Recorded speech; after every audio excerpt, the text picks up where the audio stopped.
ஒரு நொடி உயிர் போகிற தருணத்துல எல்லாமே போச்சு என்று நினைப்போம். அந்த ஒரு நொடியில அப்பதான் ஞானமே பிறக்கும். சரீரத்துல பலன் இருக்கிறவங்கள ஞானம் தெரியாது.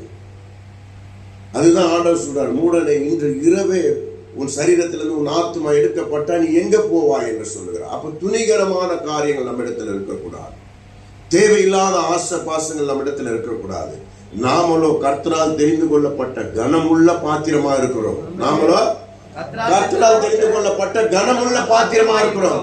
அப்ப அதற்குரிய காரியம் நம்ம என்ன செய்ய வேண்டும்? தேவன் நம்ம எப்படி அன்பு வைத்தாரோ நாமளும் பிறர் மேல் அன்பு வைக்க கற்றுக்கொள்ளணும். இதுதான் பிரதான கட்டளையா இருக்குது. இந்த கட்டளையின்படி நம்ம செய்தாலே போதும், கனமுள்ளவனாய் மாறிவிடுவோம். என்ன பண்ணுமா? கனமுள்ளவனாய் மாறிவிடுவோம். அல்லேலூயா, அல்லேலூயா. நல்லா சத்தமா சொல்லுங்க. சோர்ந்து போயிருக்காதீங்க.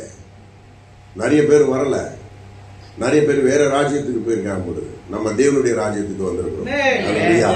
நிறைய பேர் வேற ஒரு ராஜ்யத்துக்கு போயிருக்கிறாங்க. இந்த உலகத்திற்குரிய ராஜ்யத்துக்கு போயிருப்பாங்க. டிவிக்கு முன்னாடி உக்காந்துட்டாரான்னு தெரியல. நாமளும் தேவனுடைய ராஜ்யத்துக்கு நாம தான் கனமுள்ள பாத்திரமா இருக்கிறோம். அல்லேலூயா, அல்லேலூயா.